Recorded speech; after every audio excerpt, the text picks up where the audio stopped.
What's good, everybody? I've seen a video just a minute ago, and y'all gotta forgive me, man. I just came from a funeral. I just buried my ex-wife, so man, Tanya, rest in heaven. Now let me get to something that really I want to talk about.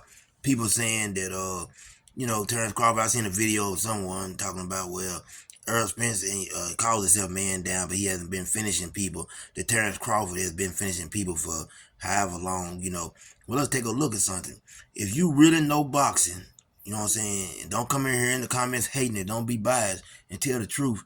You know that as the level of competition gets better, it also gets harder to put these people to get these people out of there. So I'm gonna keep it real with you.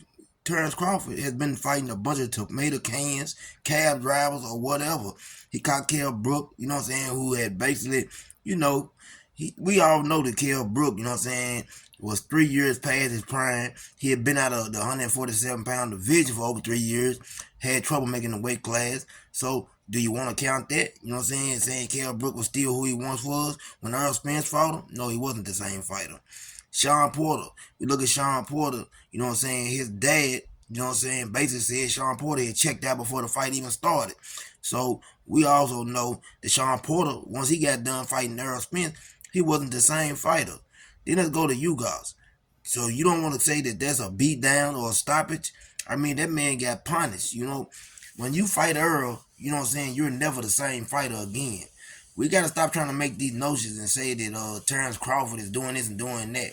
Let me see Terrence Crawford do it against Earl Spence. Then I'll give him the credit he deserves. Because up until this point, who is he really, fought? His resume is weak, and I don't care what you say, who did he fight at 140? I have trouble remembering who he, fought. I can't really remember, tell me who he beat at 140 that you think was just great, we know one or two fighters you can name, but that resume is weak. He hasn't fought the level of competition that Earl Spence has, and, getting in there with Earl's gonna be a different monster. Just no hate on or knock on Terrence Crawford. Terrence Crawford is a great fighter. I'm gonna say that right now, a great fighter.